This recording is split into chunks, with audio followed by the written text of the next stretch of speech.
7월 5일 수요일 하나님께서 오늘 우리에게 주시는 말씀은 사도행전 7장 51절부터 8장 1절까지의 말씀입니다.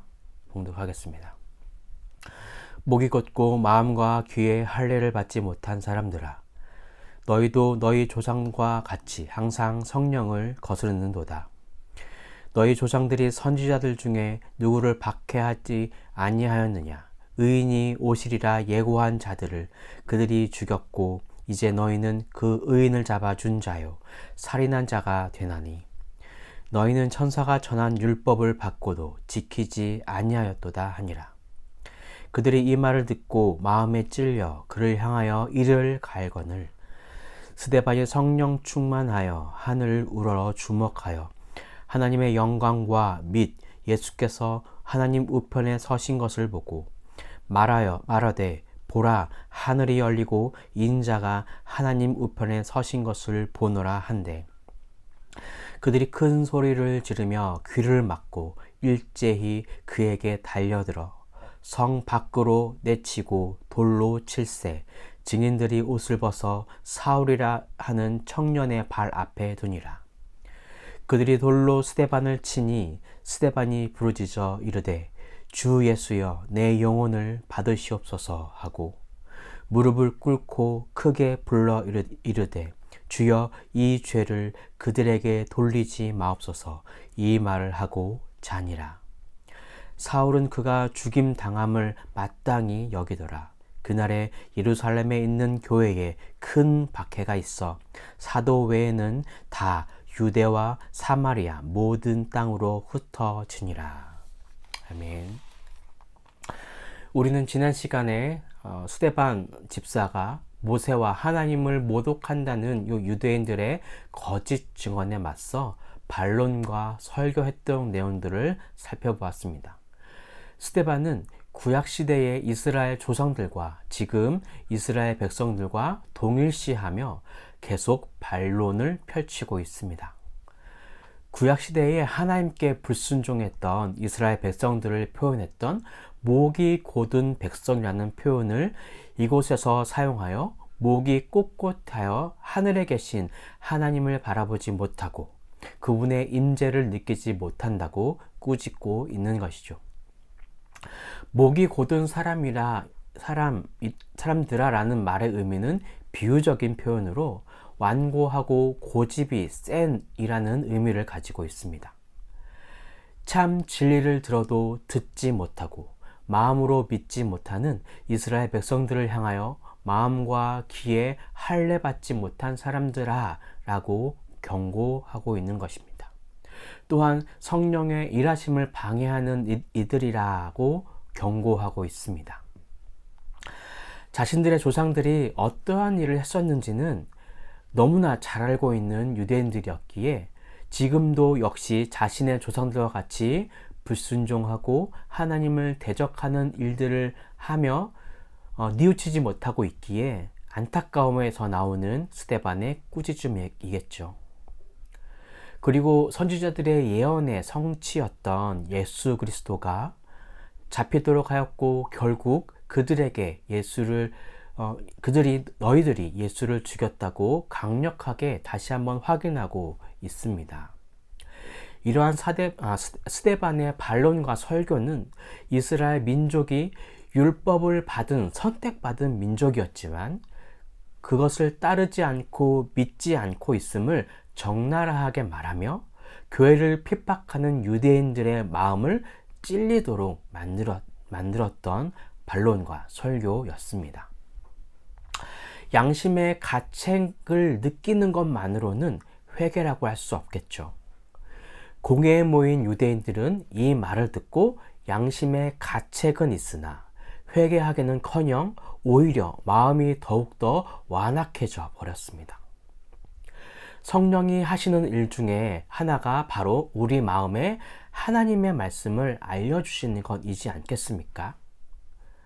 그들은 마음에, 즉 양심에는 찔렸지만 그 마음의 찔림이 스데반에게 이를 갈 정도로 악의를 품게 되며 성령의 역사를 방해하는 것까지 스데반은 언급하고 경고하고 있는 것이죠.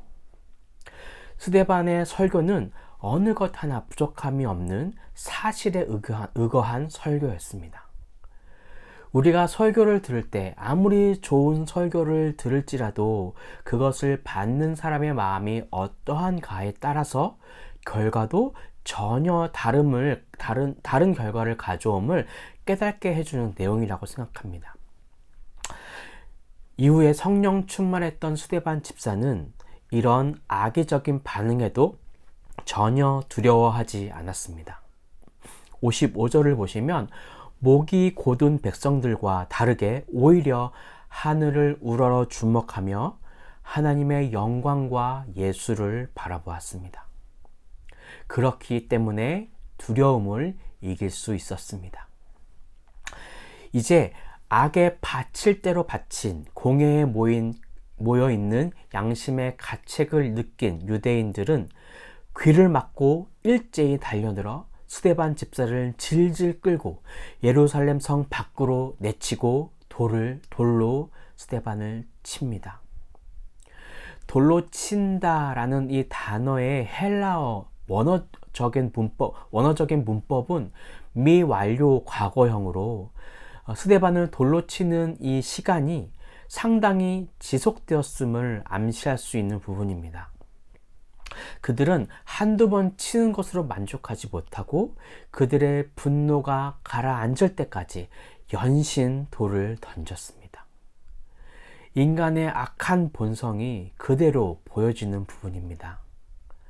사실 유대인들은 사형을 집행할 권리가 없었습니다. 유대의 지도자였던 대제사장이 예루살렘을 잡아 가두었지만 결국 십자가 형벌을 받게 한 것은 유대인이 아니라 본디오 빌라도 로마 총독이었습니다. 그러나 지금은 앞뒤 가리지 않고 이렇게 사람이 죽도록 돌을 던지는 모습 속에 얼마나 유대인들이 격분했는지를 알 수 있습니다. 그들은 이 돌을 던지는 것을 더 편하게 던지기 위해서 옷을 벗어 사울의 발 앞에 옷을 던지는 것을 통해서 사울을 같은 증인으로 확보하고자 했습니다. 그렇게 그들은 감정에 치우쳐서 스데반을 정죄하고 그를 죽이려는 행동을 보였습니다. 이제 계속해서 날아오는 이 돌무더기 속에서 스데반은 마지막으로 기도하며 거룩한 순교를 하게 됩니다. 스데반의 마지막 말입니다. 주 예수여 내 영혼을 받으시옵소서. 이 스데반의 순교 후 예루살렘 교회의 핍박으로 교회는 유대와 사마리아 곳곳으로 흩어지게 됩니다. 자, 그럼 오늘 본문을 통해서 주시는 첫 번째 메시지입니다. 첫째, 좋은 마음밭으로 가꿉시다. 성령 충만했던 스데반의 설교는 당시 유대인들에게 꼭 필요한 설교였습니다. 그들의 죄를 드러내는 것은 곧 그들이 회개함으로 돌아와야 함을 깨닫게 하는 설교였습니다. 그러나 유대인들의 반응은 스데반의 설교의 의도와는 전혀 반대의 반응입니다. 그들은 잘 알고 있지만, 그래서 양심의 찔림은 있었지만 그들에게서 나오는 반응은 이를 갈 정도로 큰 분노였습니다. 자, 그렇다면 우리는 어떠한가요? 우리는 말씀을 읽고 듣고 있을 때 어떠한 반응을 하고 있습니까? 혹시 말씀을 들으면 들을수록 의심만 커지거나 말씀 속에서 평안을 누리지 못하는 분이 계십니까? 아니면 설교자의 의도와 상관없이 내가 좋을 대로 해석하려고 하고 있습니까? 우리가 가장 먼저 해야 할 것은 지금의 내 마음밭이 어떠한가를 살펴보아야 할 것입니다. 말씀 속에 나와 있듯이 우리는 마음과 귀에 할례를 받아야 합니다. 거룩해져야 합니다. 진리는 결코 변하지 않습니다. 그것을 받아들이는 우리의 생각과 마음이 변할 뿐입니다. 오늘 이 말씀을 잘 묵상해 보시고 내 마음속에 말씀이 잘 자라고 귀한 열매를 맺는 믿음의 나무가 자라는 마음밭이 되기를 바라고 꿈꾸시는 우리 행복을 전하는 교회 성도님들이 되시길 바랍니다. 똑같은 말을 듣고 다른 행동을 하는 유대인들이 나오는 오늘 이 말씀을 잘 묵상해 보시고 나는 어떠한 반응 속에 살고 있나 돌이켜 보시는 그런 귀한 시간이 되시길 바랍니다. 자, 그럼 오늘 본문을 통해서 주시는 두 번째 메시지입니다. 둘째, 순교는 끝이 아니라 복음의 통로입니다. 결국 스데반 집사는 첫 번째 순교자가 되었습니다. 사람의 눈으로 보았을 때는 참 억울한 죽음일 것 같습니다. 아무런 잘못도 없고 현실적인 사실, 구약 속 이야기와 더불어 말하였지만 그 결과는 동료들에게 정죄받고 죽임을 당하게 되었습니다. 그렇지만 여러분, 이 스데반 집사의 순교는 스데반 개인으로서는 이 세상에서의 삶이 멈춘 것일지도 모르지만 하나님의 사역 안에서는 이 스데반의 순교 이후에 복음이 전 세계로 퍼져나가는 씨앗이 되었다는 것입니다. 60절에 죽었다라고 하지 않고 잔다라고 한 이 표현은 이 스데반의 노력과 복음에 대한 열정이 여기서 멈추는 것이 아니라 이 순교에서 멈추는 것이 아니라 다시 자다가 일어난 것처럼 다시 새롭게 누군가에 의해서 시작될 것임을 나타내는 아주 멋진 표현입니다. 8장 1절을 보시면 이 순교 사건 이후에 교회는 유대와 사마리아 모든 땅으로 흩어졌다고 합니다. 다만 교회가 핍박을 받았기 때문에 흩어진 것이죠. 자, 더불어 이 스데반의 죽음을 당연하다고 여겼던 사울이 이후에 예수님을 만나고 복음을 온 나라에 전하며 교회를 열정적으로 세우는 사람으로 변하게 된 그 시작점이 되었습니다. 초대 교부였던 터툴리아는 이런 말을 했습니다. 순교자의 피는 교회의 씨앗이다. 우리는 이 땅의 복음을 위해 흘렸던 선교사의 피를, 순교자의 피를 기억해야 합니다. 유대인들처럼 과거의 조상들의 불순종을 그대로 따라 살아가는 것이 아니라 우리는 성령님이 일하시도록 우리의 시선을 하나님께 두어야 합니다. 지금 우리가 이렇게 복음 안에 평안히 있을 수 있는 것은 바로 과거 우리나라를 위해 복음을 위해 순교하신 순교자들의 피 덕분입니다. 오늘 이 말씀을 받은 우리들은 감사하며 그 순교의 피가 복음 전파의 사역이 계속해서 이제는 나를 통해서 흐르도록 해야 할 것입니다. 선교는 선교사님들만 하는 것이 아니고 또 성경 연구는 성경에 대한 연구는 목사님들만 하는 것이 아니라 우리 모두가 함께 이루어야 할 유산입니다. 이 말씀, 오늘 이 말씀을 마음에 새기시고 다시 한번 결단하시는 시간이 되시길 바랍니다. 나를 통해 하나님의 사역이 이루어지는 것을 소망하시는 우리 모두가 되길 바랍니다.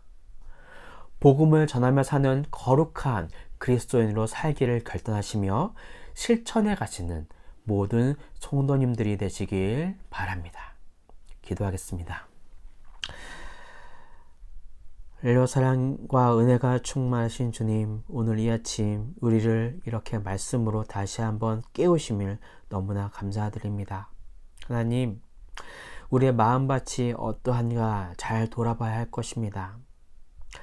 하나님의 말씀이 심겨지는 것에 좋은 밭, 옥토와 같이 기름 넘치는 밭, 하나님의 성령의 기름 부으심이 넘치는 마음밭이 되어서 성령의 귀한 열매를 맺어가는 우리의 삶이 되기를 기도합니다. 하나님, 오늘 이 아침에 우리가 결단할 수 있도록 인도해 주시고 항상 내 마음을 성령의 기름 부으심으로 충만한 그런 마음밭이 되기로 결단하며 애쓰는 우리의 삶이 될 수 있도록 인도하여 주십시오.